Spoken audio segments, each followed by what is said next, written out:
So yun po mga idol, no? Isa mapagpalang umaga po sa inyong lahat. Brad Dudu Adventure po at si Dudoy Adventure po. Duduy Adventure. Yan.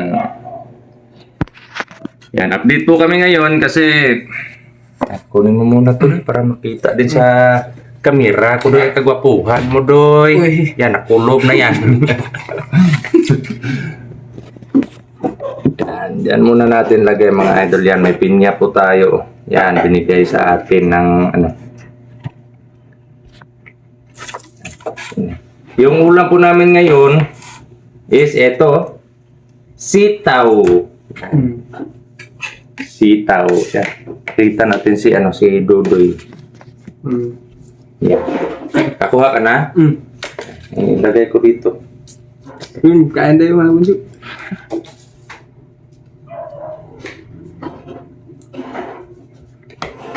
So ngayon po mga idol, bukas siguro baka makapag-explore kami ni Bunso. Kasi pray muna tayo. Lord, thank you so much for this food and this is our Lord. Amen. Nahanap lang po kami ng ano ng pag-allowance namin dun sa bundok. At maraming salamat pala sa ano sa nag-share ng kanilang mga blessing kahit hindi po kami humihingi. Nagbibigay pa rin po kayo ng bukal sa kalooban nyo. Maraming salamat po mga idol, no. At dahil po doon sa binigay ninyo, yung nag-send sa GCash, gano'n, na anuhan po namin yung pamilya namin na nabigyan namin ng pang-allowance, no. So yung ano na lang namin ngayon na Bunso, yung allowance naman sa pambaon namin. So mamaya pagkatapos namin kumain, hanap kami doon sa mga tindahan na pwede namin mautangan. Kain mo tayo, oh, sitaw.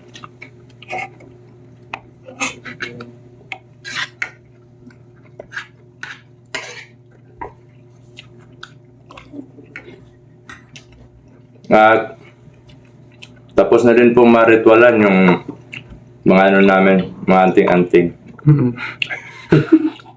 Walang tubig. Yan, may tubig pala dyan.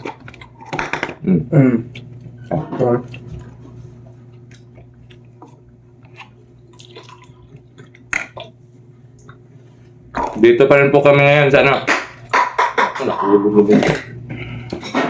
Dito pa rin po kami sa ano sa nirerentahan ko pong bahay, no.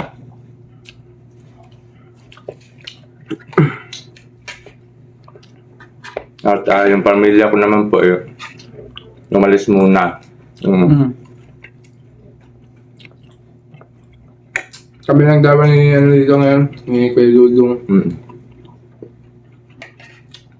Kasi mas maigi na safety sila, gano'n. Habang kami naman ay nasa exploration, no, mga idol. Mahirap na magkalisod-lisod.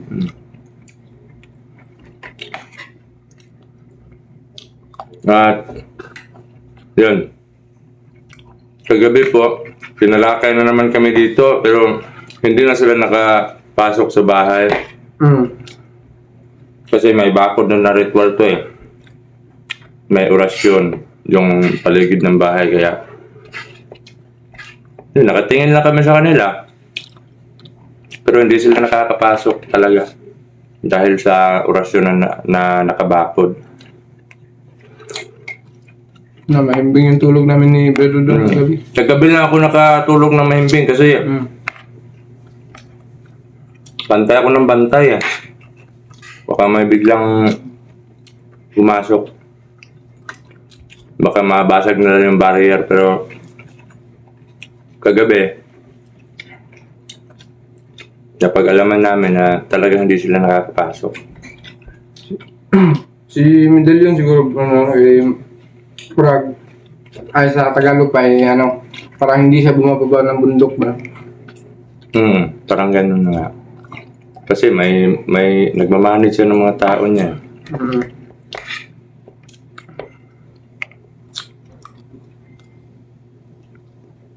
Saan po tayo mga idol, ano?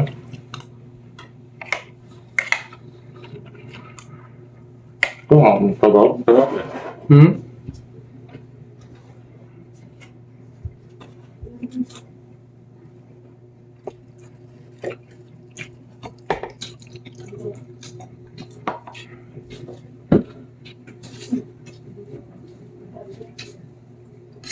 At yan, ano din kami ng bigas. Yan, konti na lang. Oo. Yan. Yung dahil ko tayo mga dito. Mga ano siguro, 1 kilot kalahati para pag uwi namin, galing sa explore, may makain pa kami. Kasi halos mga saging, halos puro saging na lang yung ano no? Hmm. Okay, sa simula, okay pa, pero habang tumatagal, parang mahapdi na sa tiyan, mga idol. Yung iba bro, yung iba, sinasabi nila na kung nagdadala ba daw tayo ng bigas dun sa bundok. O, pag okay lang sana yun kung may time pa kami para, Minsan, para magsaing. Kaya po, biscuit or yung, ano na lang, yung bukas ka na lang tapos kainin mo. Yun na lang yung mga dinadala namin kasi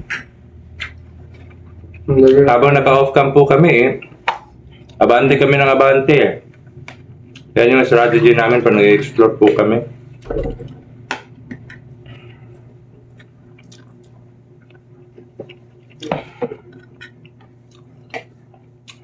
Hindi rin nila kami titigilan, kaya hindi rin po kami titigil sa pag-explore habang may mga masasamang loob pa. Kasi alam natin pag niwalang bahala lang namin yan, gagawa at gagawa po yan ng kasalanan. Kawawa po yung mabibiktima nila. Kaya kahit mahirap, dahil sa sitwasyon na walang-wala din, kailangan talaga mag-sacrifice para po sa hinahangad po natin na yung walang gulo. Kapayapaan. Hindi mo makukuha yung kagaya ko po, kagaya naman ni Dalawang Dudoy, na pinili namin magbagong buhay, lumabas sa landas na tinahak namin noon na hindi maganda. Siguro, maraming nagsasabi na masasama yung mga mananabas, pero depende po yun sa prinsipyo ng isang tao, lalo na po yung mga commander dati. Kasi bilang isang commander, pag tuturuan mo ng gumawa ng masama yung mga tao, gagawa at gagawa yan kasi ikaw commander nila, ikaw yung susundin nila. Kumbaga ikaw yung utak, sila yung katawan. Pero kung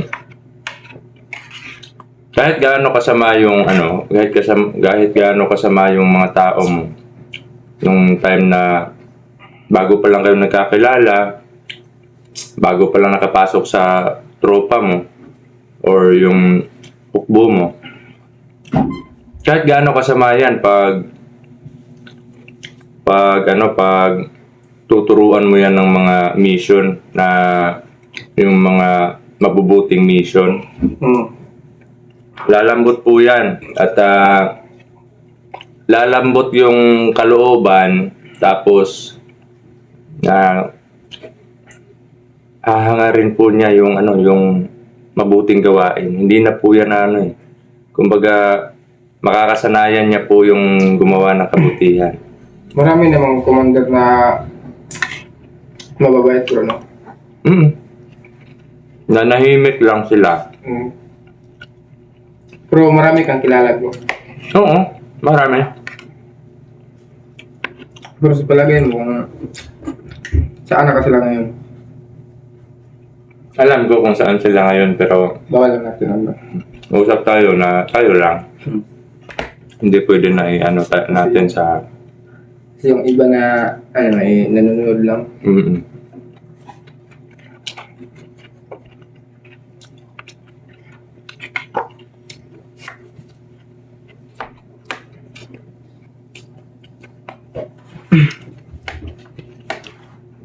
At pipilitin din namin na itaboy namin sila doon sa ano, kung hindi man namin sila maubos, pipilitin namin itaboy sila doon sa dati ko pong tirahan. Mm. Kasi malaki po yung pangarap ko doon sa lugar na yun. Kahit simple lang po, makapagtayo ako ng sarili kong kubo. Hindi na ako magre-renta kasi sobrang laki po ng ano. Tapos magulayan lang ba, no? Tapos wala pa akong pinagkukunan ng supply para makabayad. Kaya- konting lang, garden.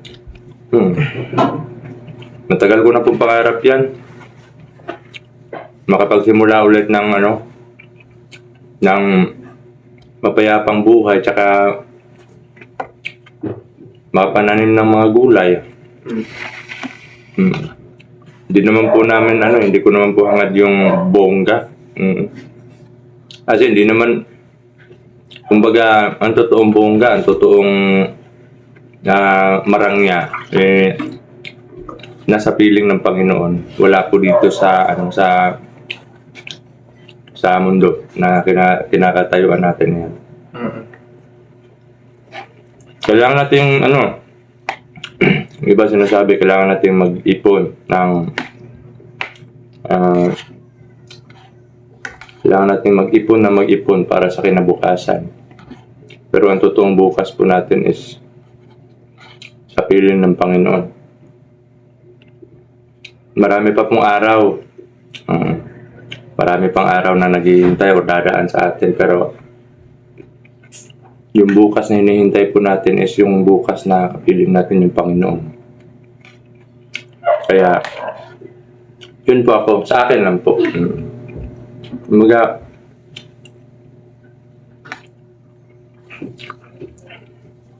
importante na sa akin, mabigay ko yung pangailangan ng pamilya ko. Yung para sa sarili ko po, wala na yun. Kasi yung bukas na hinihintay ko, yung bukas na sinasabi ko, nasa piling ng Panginoon. Kaya, mag-iipon tayo ng kabutihan loob habang nabubuhay pa po tayo.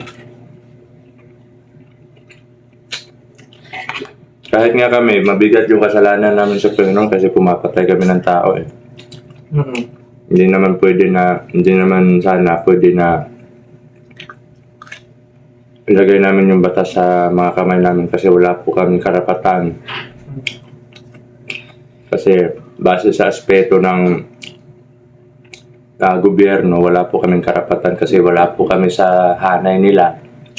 At isa pa, hindi din po kami Panginoon, hindi po kami pwede mag-overpower sa Panginoon.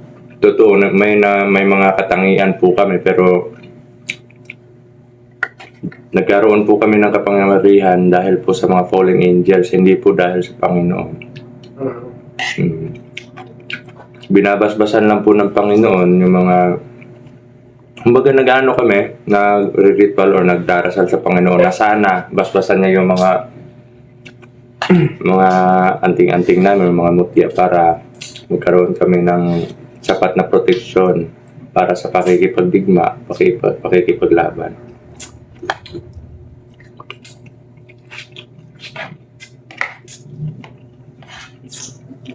Dalawang hanay po yung kasamaan, mga idol. Mga demonyo na nasa spiritual na aspeto at mga tao na may kaluluwa ng demonyo. Sabihin na lang natin may mga dalawang aspeto, or may masama sa ilalim, may masama din sa ibabaw. Ganun. Kaya kahit ang Panginoon ay gumawa po siya may hukbo po siya ng mga anghel. Yan po yung lumalaban sa mga demonyo. At kami naman po, hindi tayo pwede maging assuming, pero i-grab po natin yung opportunity na gagawa ng yung Panginoon para tayo yung gawin na isang instrumento para madepensahan yung mga taong, mga anak niya, minamahal niya, mga inosente, at buksain yung mga demonyong hindi pa nakakatawid. Nasa katawan pa lang ng tao.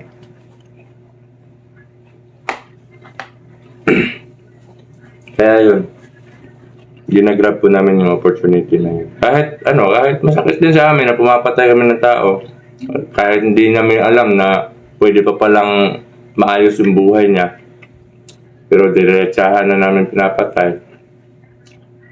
Kagaya nung bro, yung nakausap natin, na pinilit natin sila magbago, sobrang tigas nila. Hindi po namin gagawin yun, kami naman po yung mamamatay. Kawawa yung pamilya namin.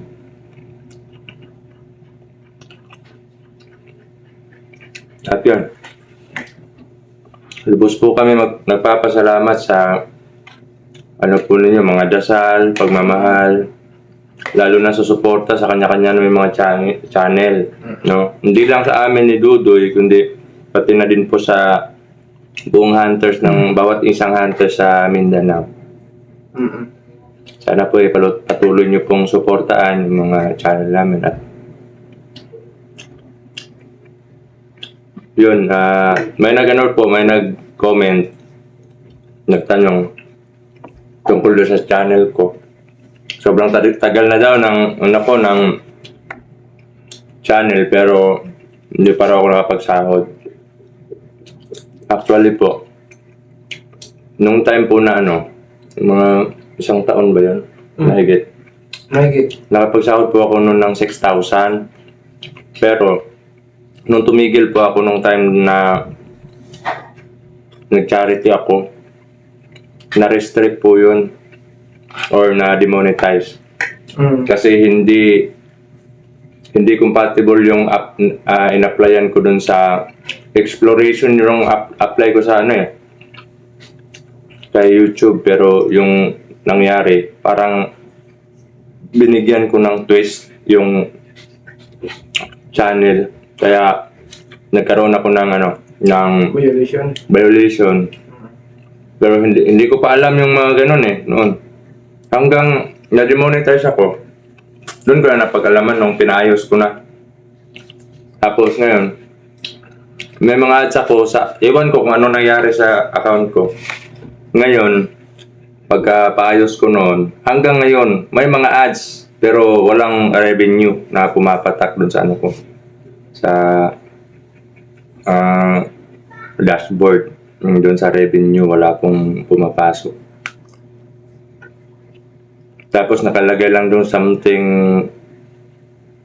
something, tawag doon? Something wrong? Kung sa pa,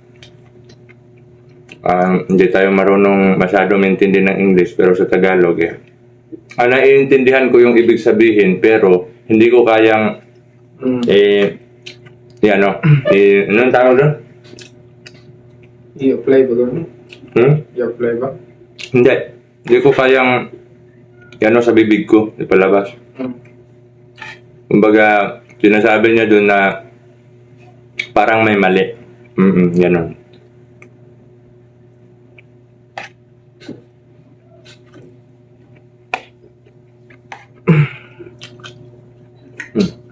So bukas bro, alis tayo. Bukas, kung makahanap tayo ng pangbaon natin doon. Kasi papa mo, nabigyan mo na Binigay mo yung sa kanya. Tsaka nag-alala na ako ng gamot sa kanya. Sa akin naman, kahit kahit mga ilang araw na budget lang yun, at least na malaking tulong yun para sa pamilya ko po. So ito mga idol, papakain ko po to sa 3 kong aso yan. hati-hati lang po sila kasi hati-hati lang po kaming apat. Ay, apat pala tayo dito ngayon, no? Apat. 3 aso. 5 tayo. Ay, lima. 3 aso tapos tayo 2. 5! Kaya mga idol pinya po.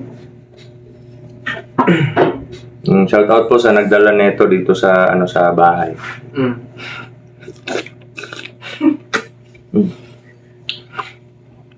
Ang dami! Ang tamil mga idol.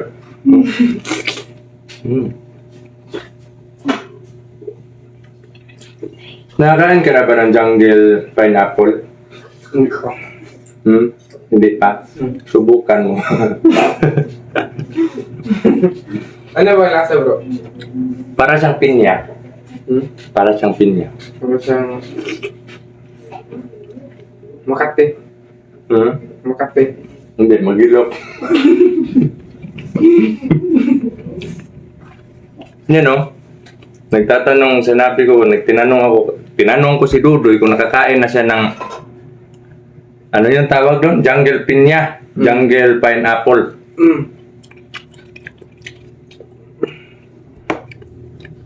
Sabi niya naman na, ano daw lasa nun? Sabi ko, parang pinya. Ang galing mo talaga, bro. Ang galing mo. Para akong tama. Jungle pinya na nga eh. Alam nga naman maging langka yung lasa niya.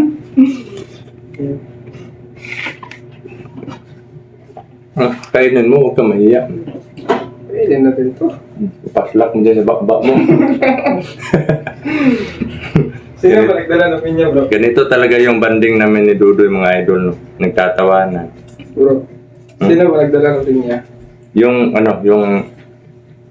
matalik nating kaibigan.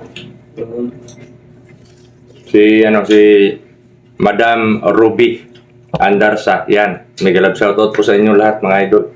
Maraming salamat sa Jungle Pinya.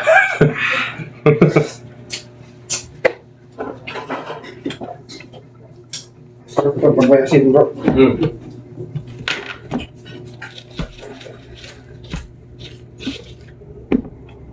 Yan, ubos na. Yung pinya, kinain ni Nana, naubos. Aray ko.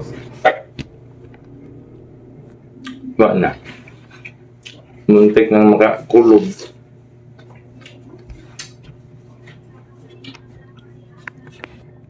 Sobrang bumagsak po yung katawan ko mga idol. Gawa po nang hindi ako nakatulog ng maayos. Wala naman po akong insomnia. Gawa ng parang takot ako matulog. Mula nung nasumpa ako ng medalyon.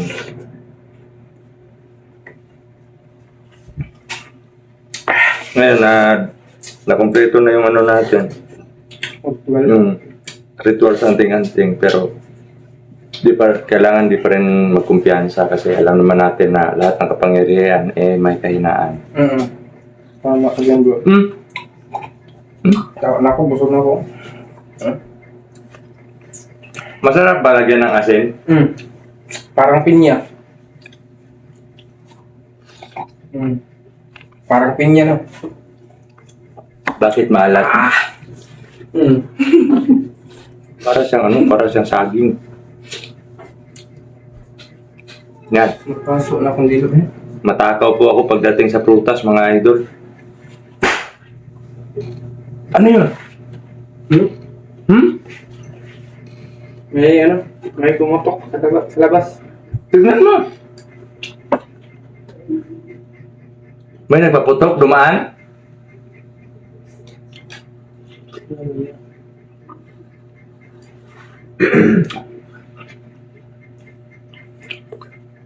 Yun, nagkaano po yung mga kapitbahay. Wala. Sin lang, bro. Binato ng sin. Binato yung Sin. So, ayun po mga idol, no? Kala mo, waka na ba? Kala ko kung kanyo na yung So, yun po mga idol, hanggang dito na po yung update namin. Maraming salamat po sa panonood at mag-prepare pa po kami para makahanap po kami ng mapag-utangan.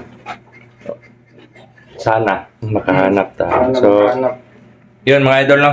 Mega love shoutout po sa inyong lahat. Isang mapagpalang araw at God bless po. Ito po sa Brother Dong Adventure na nagsasabing mahal na mahal ko po kayo lahat. Oh, at si Dudoy naman. Ikaw din. Hmm.